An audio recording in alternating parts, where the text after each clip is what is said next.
Julian, are you ever going to tell her? Chloe's voice drifted through the heavy oak door. Tell her what, Chloe? Julian chuckled softly. Why ruin a good thing before we are ready? That she's just a placeholder. You know I'm coming back to you, right?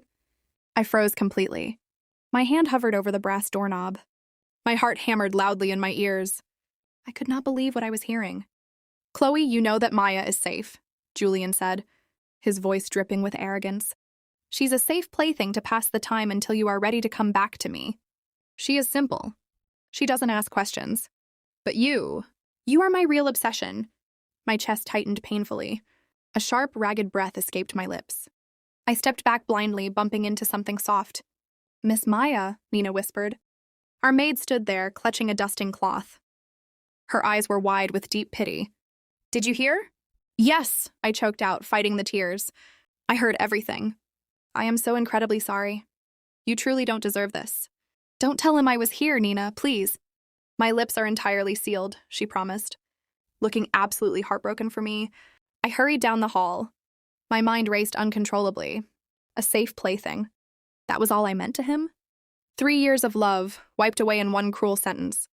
I locked myself in the guest bedroom and slid down the wooden door. I didn't cry. Instead, a very cold, sharp clarity washed over me. I wasn't going to marry a man who viewed me as a temporary toy. My phone buzzed loudly on the nightstand. It was Elena, Julian's younger sister. I took a deep breath, forced a smile onto my face, and answered. Maya, are you busy? Elena chirped brightly. Not at all, Elena, what is up? I said, desperately keeping my voice steady. I was just looking at floral arrangements for the big wedding.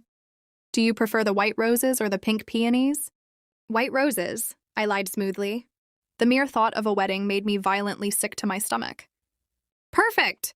Oh, Julian is so incredibly lucky to have you. He has been so much happier since you two got engaged. Has he really? I asked quietly, my voice barely above a whisper. Of course. You changed him, Maya. You changed him for the better. I will send you all the flower pictures later, okay? Sure, thanks, Elena. Love you, Maya. Bye. Goodbye, Elena. I hung up the phone. The sharp contrast between Elena's genuine sweetness and Julian's hidden cruelty stung deeply. I needed to leave. I had to leave tonight. I pulled up my contacts and dialed Liam's number. Maya, it's pretty late. Is everything okay? Liam answered immediately. No. I really need your help, Liam. I whispered into the receiver. What did he do? His tone shifted into instant protective anger. He doesn't actually love me. He is just waiting for Chloe. He called me a safe plaything. Liam, I heard him say it. That arrogant, selfish jerk. I am coming over right now. No, wait. He is here right now. But he is leaving for a fancy dinner party with Chloe at 8 o'clock. A dinner party with his ex? Maya, why didn't you tell me this was happening? He told me it was a very important business meeting. I just found out the ugly truth. Okay, pack your things. The second he leaves, I am pulling up to the back gate. I am not taking anything he bought me, I stated firmly. Only my own clothes. Good. Where do you want to go? Paris, I decided instantly. Sarah offered me that art gallery job last month. I am going to take it. I will book the flight while I drive over. Just be ready, Maya. You are doing the absolute right thing. I know. Thank you, Liam. I ended the call and pulled my old, battered suitcase from the back of the closet. My hands miraculously stopped shaking. The agonizing pain was still there, burning in my chest. But I refused to let Julian break me down. He thought I was just a blind, obedient toy. He was about to find out exactly how wrong he was. I was taking my own life back starting tonight. Are you absolutely sure you only want to take this one tiny bag with you? Liam asked, slowly stepping into the dimly lit, silent guest bedroom. Yes, I replied, carefully zipping up the small suitcase. I do not want a single thing that Julian paid for. Just my basic clothes and my old laptop. Liam looked around the massive, luxurious room with total disgust written on his face. I still cannot honestly believe he did this to you, Maya. I can, I said quietly, staring at the floor. I was just too blind and foolish to see it before today. I walked over to the large king bed in the master suite. My hands felt completely steady as I slid the heavy diamond engagement ring off my left finger. I placed it perfectly in the dead center of the dark silk blanket. Next to the glittering diamond, I placed a short, simple, handwritten note. What did you write to him? Liam asked, leaning over my shoulder to read it. I told him I truly hope he and Chloe are very happy together, I said, grabbing my heavy winter coat, and that his little plaything is officially broken for good. Brilliant, Liam smirked, grabbing my suitcase. Let's get you out of here before he returns. Just as we were walking quickly down the grand wooden staircase, my phone suddenly rang loudly. I glanced at the bright screen in panic. Who is it? Is it him? Liam whispered, stopping near the heavy front door. No, it is Mr. Sterling, I said, feeling a tight knot form in my stomach. Julian's father. I quickly answered the incoming call, forcing a warm, polite tone. Hello, Mr. Sterling. Good evening to you. Maya, dear, his stern but genuinely kind voice echoed. I was just calling to gently check in on you and Julian. Is he treating you well tonight? Julian is currently out at a fancy dinner party, I answered honestly. He is doing just fine. Well, tell him to call me tomorrow morning. Take care, Maya. Goodbye, Mr. Sterling. Thank you for absolutely everything. I hung up the phone, feeling a strange wave of profound sadness. He was always much kinder and more respectful to me than his own son ever was. I walked out the door, leaving him utterly confused but entirely unaware of the massive storm that was quickly coming his way.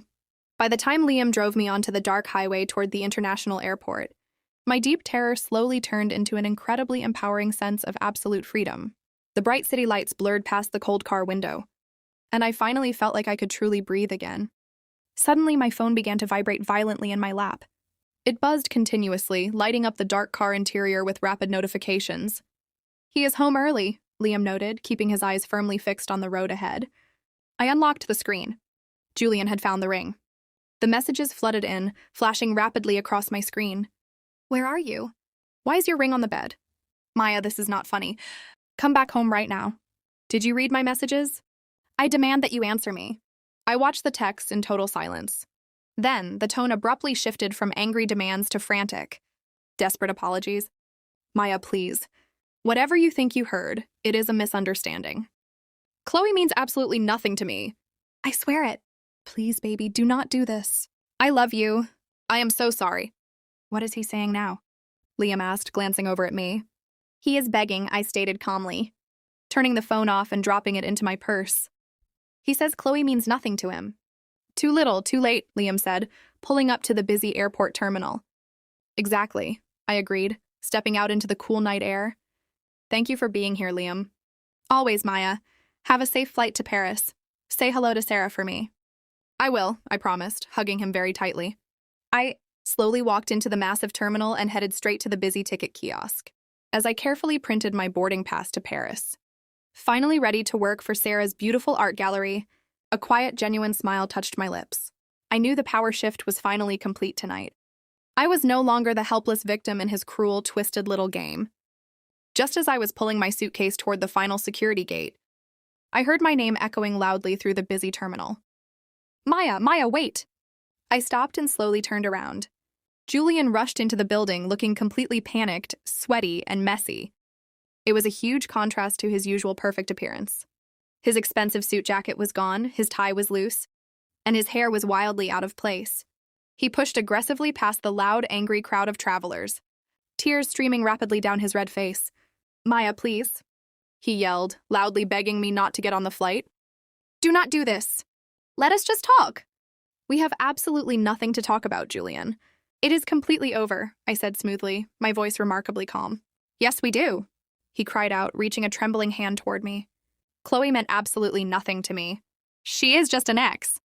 You are my true love, Maya. You are the only woman I am ever going to marry. Before he could take another step forward, a large hand clamped firmly onto his shoulder. Marcus, a stern airport security guard, immediately stepped right in. Sir, you need to step back, Marcus ordered, using his large frame to safely block Julian from grabbing my arm. The young lady clearly does not want to speak with you today. Get out of my way, Julian snarled, his voice cracking with intense desperation. You do not understand. She is my fiance. We are supposed to get married in 3 months. I said step back, Marcus repeated strictly, placing his hand firmly on his heavy-duty belt. If you continue to cause a scene in my terminal, I will have you forcibly removed. Maya, tell him, Julian pleaded, looking at me with wild red eyes. Tell him we are together. Please, just tell him to let me through. I do not want him near me, I said coldly, looking directly at Marcus. He is bothering me. Maya, no. Do not say that. Julian gasped, looking as though I had just physically slapped him across his face. Please give me one more chance, Julian begged weakly. I will do anything you want. I will cut Chloe out of my life forever. Just do not leave me here. Your promises mean nothing to me anymore, Julian, I stated. You showed me exactly who you are. I looked at Julian. A few short hours ago, this man was my entire universe. Now, looking at his pathetic, crying face, I felt absolutely nothing but cold, calm pity. Maya, I was stupid, Julian sobbed, suddenly falling to his knees right there on the hard airport floor. People were stopping to stare, but he did not care at all. His precious pride was finally shattered into a million pieces. I was just trying to make her jealous. It was a dumb mistake. I am begging you, please stay. You made your choice the very second you called me your plaything. I told him quietly, ensuring he heard every single word. I truly hope your little obsession was worth it. No, Maya, I am so sorry. I cannot live without you. You are my everything, he wailed loudly. Miss, do you want me to call for backup? Marcus asked gently. That will not be necessary. I am leaving right now, I replied, watching the very man who broke my heart fall to his knees crying in the middle of the crowded airport. I felt a massive weight finally lift from my heavy shoulders. I turned my back to him, handed my ticket to the attendant, and confidently walked through the gate without a single look backward. A year later, I stood proudly in the middle of Sarah's bright, elegant art gallery in Paris. The gentle evening sun poured through the massive windows, beautifully lighting up the vibrant paintings on the white walls. I smiled genuinely as I greeted our lovely guests in fluent French. I had finally found my ultimate peace. Liam visited me often, and my brand new life was incredibly beautiful. I was surviving, thriving, and moving forward. Julian was completely blocked and left entirely behind, trapped forever in his own miserable, lonely regret.